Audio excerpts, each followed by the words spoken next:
இருக்கிறார்கள். அதற்கு ஆதாரமாக வேறு ஒரு பகுதியை நாம் யோவானின் சுவிசேஷம் 19ஆம் அதிகாரம் 23, 27 வசனங்கள் நாம் பார்க்க சங்கீத மணிசாருடைய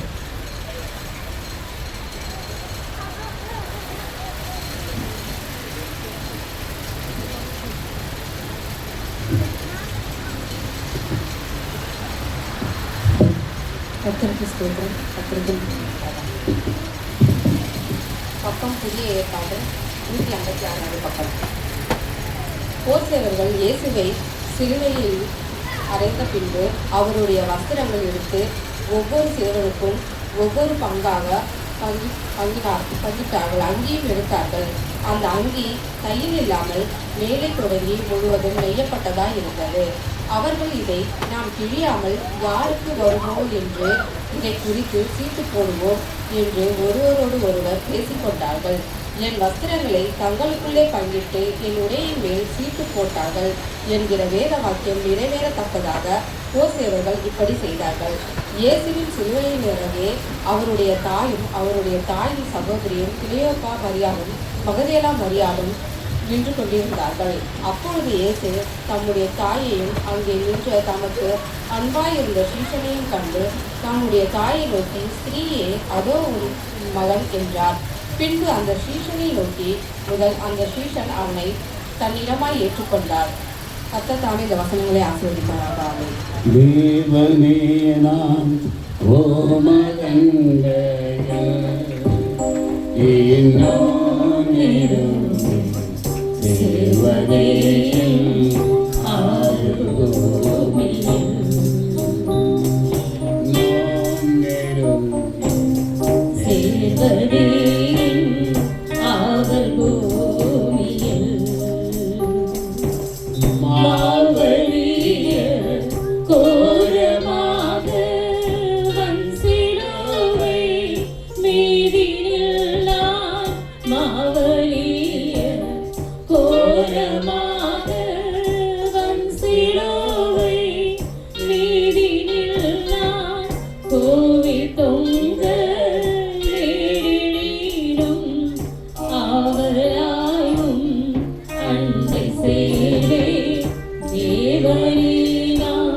நல்லவர். ஆண்டவருக்கு அன்பு சகோதரர்கள் இந்த 3வது வார்த்தை கொண்டு வருகிறார்கள். அதோ ஒரு தாய். எத்தனை பேர் நம்ம தாயை வீட்டில் பார்க்க முடியும்? எங்கே பார்க்கலாம்? ஹாஸ்டலில் பார்க்கலாம். அதை எப்படி பார்க்க வந்து காட்ட வருகிறது. அல்லேலூயா.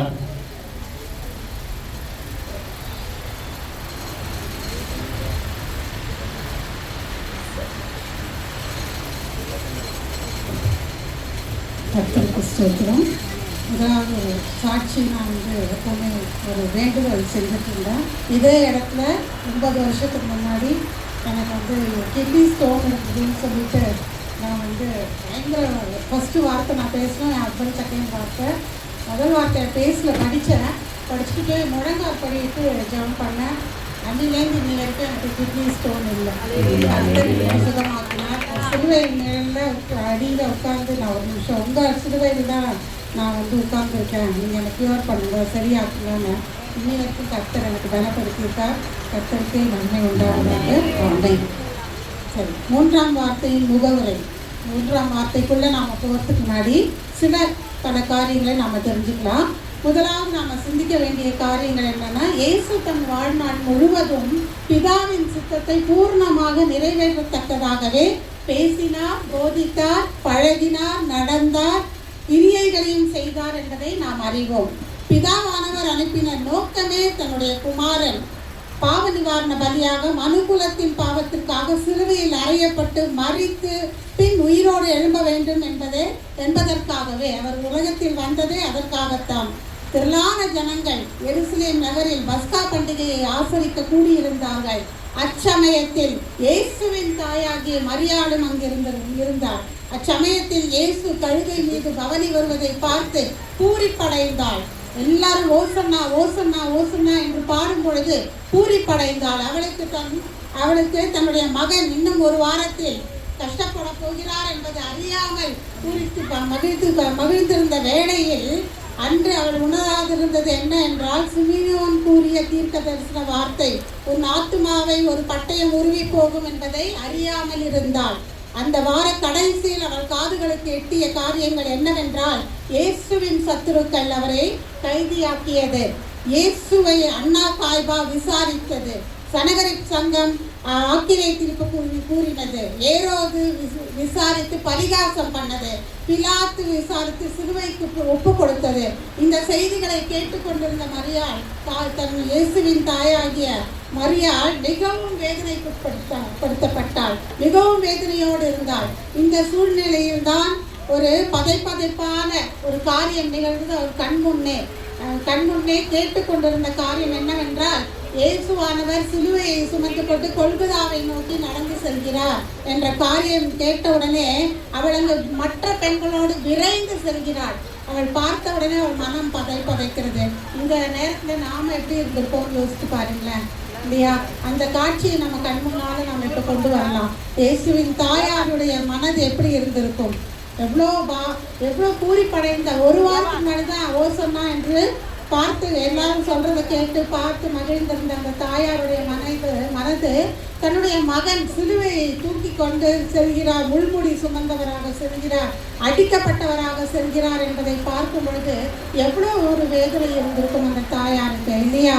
அங்கே அவள் கண்ட காட்சி அவளை துடிதுடிக்க செய்கிறது. கொல்கதாவை நோக்கி இயேசு சிலுவையை சுமந்து சென்ற காட்சி, அவரை சிலுவையில் அடிக்கும் காட்சியை கண்டவுடன் மற்ற எல்லாரும், அவரோடு கூட 3.5 வருட காலமாக பிரயாணப்பட்ட சீஷர்கள் எல்லாரும் ஓடி ஒழிந்து கொள்கிறார்கள். மற்றும் அவரை வாழ்த்தி பாடிய ஓசன்னா ஓசன்னா என்று கத்தியவர்களும் மறைந்து போகிறார்கள் அங்கிருந்து. ஆனால் அவருடைய தாயாரும் அன்பான சீஷனாக கருதப்பட்ட யோவானும் அவர் அருகில் தூரத்தில் நின்று பார்க்கிறார்கள். ஆனால் என்ன ஆச்சு, கொஞ்சம் கொஞ்சமாக இயேசு சிலுவை கிட்ட போய் அடிக்கப்படும் பொழுது பூரண அன்பு பயத்தை புறம்பே தள்ளும் என்ற வேத வாக்கின்படி இவர்கள் இருவர் மாத்திரம் இயேசுவின் சிலுவையில் அன்றில் கீழே நின்று கொண்டு அதை பார்க்கிறார்கள். அந்த அவர்களுடைய அன்பின் காரணமாக, பூரண அன்பு, அந்த அன்பின் காரணமாக அந்த பயம் இல்லாமல் அவர்கள் அந்த சிலுவையில் அன்றில் போய் நிற்கிறார்கள். சிலுவையில் தொங்கிக் கொண்டிருந்த அந்த போதிலும், அந்த வேதனையின் போதும் அவருடைய கருசனையின் கண்கள் அவர் தாயை நோக்குகிறது, யோவானை நோக்குகிறது, அன்பான சீஷனாக இருந்த யோவானை நோக்குகிறது. உடனே அவர்களிடமிருந்து வந்த ஆறுதலான வார்த்தை தான் இந்த 3ஆம் வார்த்தை. ஸோ அந்த 3ஆம் வார்த்தை, 3 முறை பேசிய வார்த்தை என்ன? இயேசுவானவர் 3 முறை தன் தாயிடம் பேசி இருக்கிறார். அந்த வார்த்தைகள் என்ன என்று பார்க்கும் பொழுது, முதலாவது 12 வயதில் அவர் காணாமல் போனார். உங்களுக்கு ஞாபகம் இருக்கா? 12 வயதில் அவர் லூக்காவில் படிக்கிறோம் இல்லையா, 2ஆம் அதிகாரத்தில் அவர் காணாமல் போனார். அப்பொழுது அவர் தாயும் தகப்பனும் அவரை தேடிக்கொண்டு வருகிறார்கள். அப்போ அதை தேடிக்கொண்டு வரும்பொழுது, என்னப்பா அப்படி பண்ணிட்ட மகனே, ஏன் இப்படி செஞ்சேன்னு கேட்கும் பொழுது, நீ யார் அப்படின்னு கேட்குறார் இல்லையா? அதுதான் முதல் வார்த்தை. நீங்கள் யார்? நான் பிதாவுக்கு அடுத்தவைகளை தானே செய்யணும் இல்லை அப்படின்னு சொல்லி சொல்லும் பொழுது அந்த தாயுடைய மனம் அப்பொழுதும் அவளுக்கு தெரியாமல் இருந்தது. 2வது முறை எங்கே பேசினார் அப்படின்னு பார்த்தீங்கன்னா, கானா ஒரு கல்யாணத்தில் அவர் அதிசயம் செய்யும் பொழுது இயேசுவானவரை அழைத்து, இவங்களுக்கு பற்றாக்குறை இருக்கிறது, இதை நிரப்பு, அப்போ ஸ்திரீயே உனக்கும் எனக்கும் என்ன என்று கேட்கிறார் இல்லையா? அப்பவும் அவர்களுக்கு அது தெரியாமல். 3ஆம் வார்த்தை தான் இந்த 3 முறை, 3வது முறையாக பேசிய இந்த 3ஆம் வார்த்தை அரவணைப்பின் வார்த்தை. அரவணைப்பின் வார்த்தை இல்லையா? நாம் எத்தனை பேர் நம்மளுடைய தாய்மார்களை அரவணைக்கிறோம், தகப்பன்மார்களை அரவணைக்கிறோம்? ஒரு நிமிஷம் சிந்தித்து பார்க்கலாமா இல்லையா? ஐயா சொன்னது போல இப்போ நம்ம தாய் தந்தையரை எங்கே போய் பார்க்க முடிகிறது? ஹோமில் தான் போய் பார்க்க முடிகிறது. இல்லை தனிமையாக அவங்களுக்கு காசு கொடுத்தா போகணும்னு நினச்சிட்டு தனிமைப்படுத்தப்பட்டவர்களாக இருக்கிறார்கள். ஸோ அரவணைப்பு என்ற வார்த்தை யோவான் 19, 26, 27 வசனத்தில், ஸ்ரீயே அதோ உன் மகன் என்றார். பின்பு அந்த சீஷனை நோக்கி அதோ உன் தாய் என்றார். 3 காரியங்களாக இதை நாம் சிந்திக்கலாம். பெற்றோரை கனம் பண்ணுங்கள்.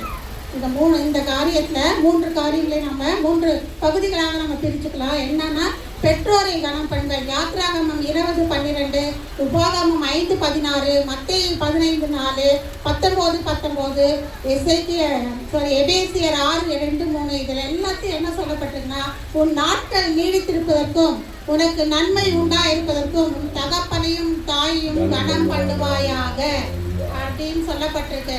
ஸோ நாம் எத்தனை பேர் நம்ம தாய் தகப்பனை கனம் பண்ணுறோம்? எனக்கு எங்கள் அப்பா அம்மா இல்லை, இறந்து போயிட்டாங்க அப்படின்னா உலகத்தில் இருக்கிற எத்தனையோ முதியவர்கள் இருக்கிறாங்க. எல்லாரையும் நம்ம தாய் தகப்பனா நினச்சோம்னா கண்டிப்பாக அவங்கள கனம் பண்ணுவோம் இல்லையா? எத்தனை பேர் கைவிடப்பட்ட நிலைமையில இருக்காங்க இல்லையா? ஸோ நான் கனம் பண்ணுறேன், அதனால தான் நான் இப்போ தைரியமாக பேசுகிறேன். நிறைய பேருக்கு நான் வந்து ஹெல்ப் பண்ணுறேன். ஹெல்ப்னா காசு கொடுக்கறது மட்டும் இல்லை, ஆறுதலாக 4 வார்த்தை அவங்கள கூப்பிட்டு பேசுறது தான் மெயின் இந்த காலத்தில் இல்லையா? நம்மளுக்கு டைமே இல்லாமல் ஓடிக்கொண்டு இருக்கோம். என்னுடைய குடும்பத்திலேயே கூட நான் சொல்வேன் இல்லையா, ஒரு குறிப்பிட்ட டைம் வச்சுருக்காங்க பிள்ளைங்க, இந்த டைமில் தான் இவங்க பேசுவாங்கன்னு எனக்கு நல்லா தெரியும். அதுக்காக நான் வெயிட் பண்ணிகிட்டு இருப்பேன். சரி, இந்த டைமில் இவங்க பேசுவாங்க, நான் என்னை ஃப்ரீ ஆக்கிக்கணும் அப்படின்னு சொல்லிட்டு. ஸோ இப்படிப்பட்ட சூழ்நிலையில் தான் நம்ம ஓடிக்கொண்டிருக்கோம். அவங்கள சொல்லியும் குற்றம் கிடையாது. ஆனால் நம்ம கனம் பண்ண வேண்டும் நம்ம தாய் தகப்பனை. அட்லீஸ்ட் ஒரு நாளைக்கு ஒரு முறையாவது நீங்கள் நம்ம வந்து நம்ம தாய் சாப்பிட்டியாமா அப்படின்னு கேட்கறது எவ்வளோ பெரிய ஒரு காரியம் இல்லையா? தனியாக இருக்கப்பட்ட ஒரு தாய் தகப்பனுமார சாப்பிட்டியாமா, எல்லாம் நல்லா இருக்கியாம்மா இப்படின்னு கேட்கறது எவ்வளோ பெரிய விஷயம். அதுதான் கனம் பண்ணுறது, வேற ஒன்றும் கிடையாது இல்லையா? ஸோ அப்படிப்பட்ட கனம் பண்ணுகிறோம்னா நாம் சிந்திக்க வேணும். யாத்ராகமம் 15:17, லேவியராகம் 20:9 அதெல்லாம் என்ன சொல்லப்பட்டிருக்குன்னா, தன் தகப்பனையாவது தன் தாயாவது அடிக்கிறவன், சபிக்கிறவன், கொலை செய்யப்பட கடவன். இப்போ நம்ம நிறைய பேப்பரில் படிக்கிறோம், சொத்துக்காக தாய் தகப்பனையே கொலை பண்ணுறது, இந்த விஷயம்லாம் நம்ம பார்க்குறோம். ஆனால் கண்டிப்பாக பால் பாஸ்டர் சர்ச்சில் இந்த மாதிரியான ஆட்கள் இருக்க மாட்டாங்க என்பதை நான் இந்த வேலையில் உறுதி செய்து கொள்கிறேன் இல்லையா? ஏன்னா அப்படிப்பட்ட ஒரு பாஸ்டர் மூலமாக வளர்க்கப்பட்டவர்கள் நீங்கள் என்னையும் சேர்த்து தான். ஸோ நாம் கண்டிப்பாக அப்படி செய்ய மாட்டோம். ஆனால் செய்கிறவர்களுக்கு ஐயோ என்று மனம் பதைக்கிறது. ஸோ அவங்களுக்கு நாம் சாட்சியாக இருக்கணும் இல்லையா? அதனால் இந்த காலத்தில் பார்த்தோம்னா, பக்கத்து வீட்டில் முன்னெல்லாம் என்ன சொல்லுவாங்க, ஒரு கிறிஸ்டியன் ஃபேமிலி இருக்குது, இந்த பக்கத்து வீட்டில் ஒரு கிறிஸ்டியன் ஃபேமிலி இருக்குது, எதிர்பக்கம் ஒரு கிறிஸ்டியன். ஆனால் இப்போ நான் சொல்கிறது கிறிஸ்டியன் ஃபேமிலின்னே சொல்கிறது இல்லை. டீச்சர் இருக்காங்க, லாயர் இருக்காங்க, டாக்டர் இருக்காங்கன்னு.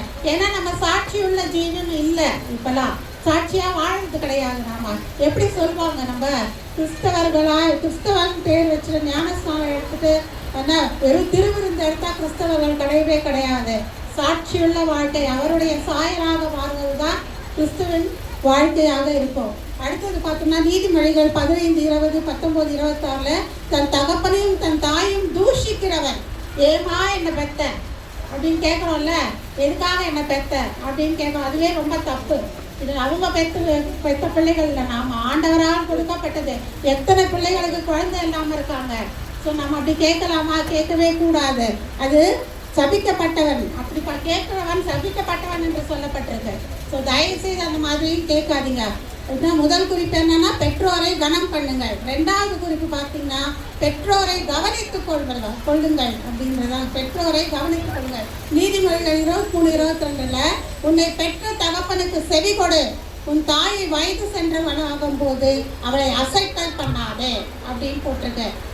உன்னை பெற்ற தகப்பனுக்கு செவி கொடு. எனக்கெல்லாம் தெரியும், நம்ம சொல்றதுக்கு முன்னாடியே எனக்கெல்லாம் தெரியும். என் வயசை நீ தாண்டவே இல்லை, உன் வயசை நான் தாண்டிட்டு வந்திருக்கேன். ஸோ எனக்கெல்லாம் தெரியுமா, உனக்கெல்லாம் தெரியுமா இல்லையா? ஸோ இதெல்லாம் நம்ம யோசிக்கணும். பேசுவதற்கு முன்பாக நம்ம யோசிக்கணும் இல்லையா? ஸோ இந்த மாதிரியான காரியங்களை பெற்றோர்கள் கண்டிப்பாக நமக்கு எது சொன்னாலும் அது நன்மைக்கு ஏதுவாக தான் இருக்கும். நன்மையான காரியங்களை தான் பெற்றோர்கள் செய்வாங்க இல்லையா? ஸோ அப்படிப்பட்ட நம்ம வந்து இவ்வளோ தூரம் நம்மளை வளர்த்து ஆளாக்கி 20 வயசு வரைக்கும் உனக்கு குழந்தை உண்டு, நீ என்ன பண்ணுற, இருமா என் ஒய்ஃப்ட்ட கேட்டு நாளைக்கு நீ சாப்பிடல வரலாமா வர வேண்டாமான்னு சொல்கிறேன்ற இல்லையா? இதெல்லாம் எவ்வளோ தவறான காரியம் இது.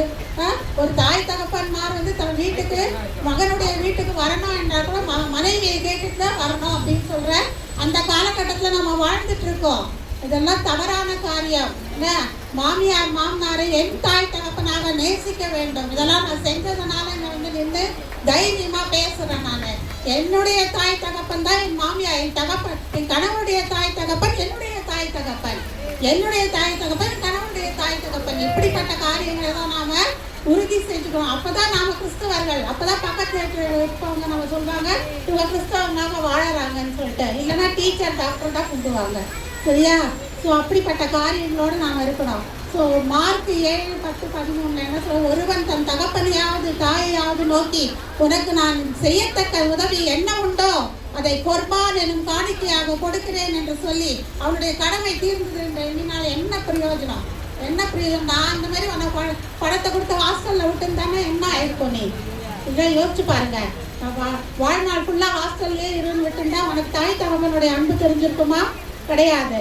ஸோ பணம் கொடுக்கறதுல ஒன்றுமே கிடையாது. எத்தனை பணம் வேணாலும் கொடுக்கலாம், பணம் ஒன்றுமே செய்யாது. அன்பான வார்த்தை, பேர பிள்ளைங்களை கூட்டிகிட்டு வந்து காமிக்கிறது, பேர பிள்ளைங்களோட செலவிடக்கூடிய ஒரு நேரத்தை ஒதுக்குவது, இதெல்லாம் தான் நாம் பெற்றோரை கனப்படுத்துவது, பெற்றோரை கவனித்துக் கொள்வதாகும். தாய் தகப்பனை கனம் பண்ண வேண்டும், தாய் தகப்பனை கவனித்துக் கொள்ள வேண்டும். இது 2 பாயிண்ட். 3வது பாயிண்ட், பெற்றோரை காத்து கொள்ளுங்கள்.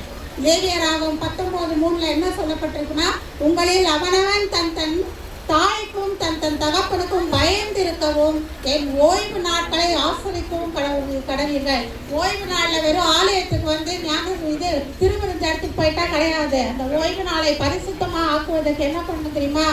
நாம போய் பேரண்ட்ஸோட உட்கார்ந்து டைம் ஸ்பெண்ட் பண்ணோம். அதுதான் பரிசுத்த ஓய்வு நாள். அதுதான் பரிசுத்த ஓய்வு நாள். பேர பிள்ளைகள்லாம் கூட்டிட்டு தாய் தகப்பனோட அளவலாக விட்டு அவங்க சொல்ற கதைகள், பைபிள் கதை, இல்லை சொந்த வாழ்க்கை கதை எல்லாம் கேட்க வைக்கிறது தான் பரிசுத்த ஓய்வு நாள், இல்லையா? நாம இப்ப பரிசுத்த ஓய்வு நாள் ஜாலி டே, ஃபன் டே ஆயிடுச்சு, சண்டே, இல்லையா? இந்த மாலுக்கு போகலாமா, அந்த பீச்சுக்கு போகலாமா அப்படின்னு சொல்லிட்டு அப்படி ஓடிட்டு இருக்காங்க ஜனங்க. ஏன்னா ஐடி வந்ததுக்கப்புறம் காசு நிறைய கிடைக்கிறது பிள்ளைங்களுக்கு. அதனால என்ன பண்ணுறதுன்னு தெரியாமல் எல்லாம் ஓடிட்டு இருக்காங்க. மாலை தேடிட்டு இதை தேடிட்டாங்க. தாய் தகப்பன்மா ஏங்கி தவித்து கொண்டு இருக்காங்க. நான் போகிறேன், நான் 2-3 ஆர்கனைசேஷன் போகிறேன். அங்கெல்லாம் பார்த்தோம்னா என்னோட மகன் இன்னைக்கு வருவான், சும்மா சொல்லியிருப்பாங்க போல இருக்கு.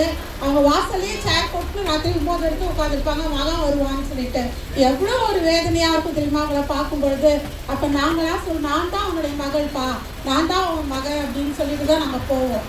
ஸோ அப்படிப்பட்ட சூழ்நிலையை வாழ்ந்து கொண்டு இருக்கும் நாம் இயேசுவின் சாயலாக மாறணும் அப்படின்னு சொன்னால், அதோ உன் தாய் அதோ உன் மகன் என்று சொல்லப்பட்டதுக்கு அர்த்தம் என்னன்னா, நாம் நம்மளை பார்த்து இன்னைக்கு அர்த்தம் சொல்கிறார், அதோ உன் தாய். ஒவ்வொரு தாய்மார்களும் யார் தனிமையாக தவித்து கொண்டிருக்கிறார்களோ, யாருக்கு உதவி இல்லாமல் தவித்து கொண்டிருக்கிறார்களோ அவர்களை பார்த்து, நம்மளை பார்த்து கர்த்தர் சொல்கிறார், அவர்களுக்கு நீ மகளாகவும் மகளாகவும் இரு என்று சொல்லி, இல்லையா? ஆதியாகமத்தில் 47:12 யோசேப்பு தன் தகப்பனையும் சகோதரரையும் ஆகாரம் கொடுத்து அரவணைத்தான், இல்லையா? யோசேப்பு குழியில போட்ட பிரதர்ஸ்லாம் என்ன பண்றாங்க, குழியில தள்ளி விட்டாங்க.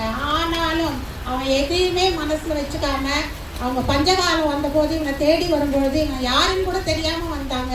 ஆனா எவ்வளோ பியூட்டிஃபுல்லா, எவ்வளோ அழகாக அவங்கள அரவணைச்சாங்க, இல்லையா? ஸோ பெற்றோரை காத்து கொள்ளுங்கள். உங்களில் அதுதான் நீதிமொழிகள் 1:8-6:20 என் மகனே உன் தகப்பன் கற்பனையை காத்துக்கொள், உன் தாயின் போதகத்தை தள்ளாதே என்று சொல்லப்பட்டிருக்கு.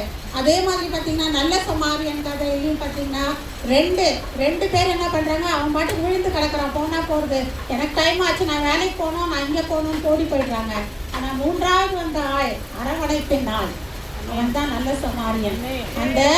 அந்த காயம் கட்டி அவனுக்கு அந்த நேரத்தில் தன் வஸ்திரத்தை கிழித்து காயம் கட்டி அவனை கொண்டு போய் ஒரு சத்திரத்தில் விட்டு, அந்த சத்திரக்காரன்கிட்ட ஒரு காசை கொடுத்து, இதுக்கு மேலே உனக்கு செலவழிச்சுன்னா நீ எனக்கு சொல்லுப்பா, நான் அவனுக்கு பணம் கொடுக்குறேன்றாங்க.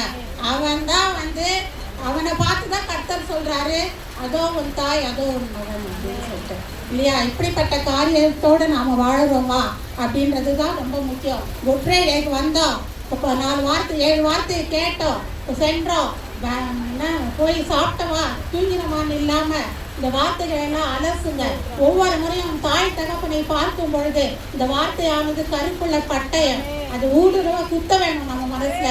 ஐயோ நான் தவறு செய்கிறேனே, நான் சண்டே இன்னைக்கு ஜாலியாக பீச்சுக்கு போகிறேனே, பார்க்குக்கு போகிறேனே, ஒரு நிமிஷம் எங்கள் அப்பா அம்மாட்ட போய் என் பேர குழந்தைங்களை காமிச்சிட்டு அப்புறம் நான் போகலாம். போகக்கூடாதுன்னு நான் சொல்லலை, கண்டிப்பாக போகணும். Enjoyment is very important. ஆனால் அந்த சேம் டைம் பெற்றோர்களை கனம் பண்ண வேண்டும், பெற்றோர்களை கவனித்துக் கொள்ள வேண்டும், பெற்றோர்களை காத்து கொண்டு வரணும். இயேசுவானவர் ஏன் வந்து யோவான்கிட்ட வந்து சொன்னாங்க, ஏன்னா இயேசுவன் கூட பிறந்தவங்க 7 பேர் இருக்காங்க, அதில் 4 பிள்ளைகள் இருந்தாங்க. அது வந்து இந்த காலத்தில் இருக்கிற பிள்ளைகளாட்டம் இருந்துட்டாங்க. அப்போவே நீ ஒரு 6 மாதம் வச்சுக்கோ, நான் ஒரு 3 மாதம் வச்சுக்கிறேன், நீ ஒரு 10 மாதம் வச்சுக்கோ, அடுத்த வருஷம் என்கிட்ட வா, நான் இப்போ பிஸியாக இருக்கேன் சொல்லக்கூடிய ஆட்களாக இருந்திருப்பாங்க. அதனால தான் அவர் என்ன பண்ணார், அன்பான சீஷன், மார்பில் சாய்ந்து கொண்ட சீஷன். அந்த பார்த்தீங்கன்னா யோவானுடைய தாயார் கூட அங்கே நின்றுட்டு இருந்தாங்க, மரியாளோட. அவங்க கூட ஒன்றும் சொல்லலை, ஏன்னா ஊழியக்காரிங்க அவங்க. அதனால அவங்களுக்கு புரிஞ்சுது இல்லையா. ஸோ இயேசுவானவர் தன்னுடைய மகனை பார்த்து சொல்கிறாருன்னு கூறிட்டு தான் அடைஞ்சிருப்பாங்க அவங்க இல்லையா. ஸோ அப்படிப்பட்ட தாயாராக நாம் இருக்கோமா? இவங்க அம்மா நான் எதுக்கு பார்த்துக்கிறோம், நீ ஏன்டா பார்த்துக்கிறேன், அவன் பையன் இல்லையான்னு அவங்க கேட்கல இல்லையா. ஆனால் அவங்க சந்தோஷப்பட்டாங்க அந்த வேலையில். யோவான்கிட்ட கொடுங்க, இது இயேசுவை பின்பற்றவில்லை, அவர்கள் தச்சன் என்றும் அழைக்கப்படவில்லை. அந்த 4 மகன்கள் இருந்தாங்கல்ல, 4 மகன்களையும் யாரும் தச்சன் கூப்பிடல, ஆனால் இயேசுவானவரை தான் தச்சன், இவர் தச்சன் மகனாச்சே அப்படின்னு சொல்கிறாங்க இல்லையா. அப்படிப்பட்ட பெருமைக்குள்ளானவர் இயேசு மாத்திரம்தான். ஸோ குற்றம் சுமத்தும் போது கூட தச்சனுடைய மகன் என்று சொல்லப்பட்டவர் இயேசுவானவர் தான். ஸோ இந்த காலை வேளையில் நாம் சிந்தித்த இந்த வார்த்தையானது நம்ம வந்து பிரயோஜனப்படும் என்ற விசுவாசத்தோடு, எனக்கும் இந்த சந்தர்ப்பத்தை என் ஆண்டவர் கொடுத்ததற்காக, பாவியாக என் மேல் கிருபையாக இருப்பதற்காக கர்த்தருக்கு தொடா கொடுக்கிறேன். நன்றி நன்றி நன்றி. கர்த்தர் தாமே இந்த வார்த்தைகளை ஆசீர்வதிப்பாராக. ஆமென். ஹல்லேலூயா. எல்லா கரங்க தட்டுவோமா? நல்ல ஒரு வார்த்தை. உண்மையை தான் சொன்னேன். ஏன்னு கேட்டால் நான் எனக்கு தெரியும், அவன் மாமனார் மாமியாரை பார்த்து எனக்கு தெரியாது. ஆனால் ரமேஷோட அக்காவையும் அவருடைய கணவரையும் பலவீனமான நேரத்தில் கேன்சர் வேலையில் இருக்கும்போது தன்னுடைய வீட்டில் வைத்து அவர் தாய் தப்பை எப்படி அரவணைப்பார்களோ அப்படி அரவணைத்த நான் சாட்சியாக இருக்கேன். ஹல்லேலூயா. அப்போது அந்த ஒரு குணம் வரணும். அது எத்தனை பேருக்கு வரும் தெரியாது. நான் கூட முன்னாடி நைட்டில் லேட்டாக வருவேன், எங்கள் அப்பா அம்மா வெளியே இருப்பாங்க. எங்கள் அப்பா சொல்ல, ஏப்பா நீ எங்கன்னா போப்பா, ஆனால் எங்கே போகிற என்ன பண்ணேன் சொல்லிட்டு, நீ வந்துட்டு போய் நான் வந்துட்டேன்னு சொல்லிடுவேன். நான் 2 காயும் கேட்டு கிடையாது, அப்படியே போய் அமைதியப்படுத்துகிறேன் விட எனக்கு இந்த இடம் இருக்கும். இப்போது இன்னைக்கு ஏக்கம் தாய் நம்ம நினைக்கிறோம் அவங்க என்ன அவங்க சொல்லிட்ட பெருசாக வேலை போய் இல்லை, அவளுடைய மனங்கள் ஏங்கி கொண்டிருக்கு. அல்லேலூயா. அதுதான் ஆண்டவர் அதை மாதிரியாக்க அதுவும் தாய் ஒரு அட்ரஸ் பண்ணுறாரு. அம்மோன்னு விட்டு போல என்கிட்ட நான் ஒவ்வொருடும் சில ஆர்த்ததிக்கு நான் போகிறதுனால நான் பார்த்து தாயாக இருக்கேன், அப்படியே இருக்காங்க. யாரை வரமாட்டாங்களா, எங்களுக்கு உதவி செய்ய மாட்டாங்களா? அப்போ நான் அப்போ அவங்க பார்க்கும்போது அவங்களுக்கு ஏற்றங்கள் நான் இருக்கேன். அதாவது இன்றைக்கு நான் ஒரு சில பஸ்ஸு நீ நல்லா இருக்குன்னா நான் சொல்ல வசனம் சொல்றது, உன் ஆயுசு நாள் நீடித்து இருக்குன்னா உன் தாய் தப்பு என்ன பண்ண கனம் பண்ணு, வேறு ஒரு காரியம் நீ செய்ய தேவை. அப்படி ஒரு வார்த்தை கொடுத்த அன்பு சொல்லிக்கு மீண்டும் என் உள்ள நன்றிகளை நான் தெரிவித்துக் கொள்கிறேன். தொடர்ந்து கர்த்தருடைய வார்த்தைக்குள்ளே நாம் கடந்து போகலாம். நல்லது. நல்லது.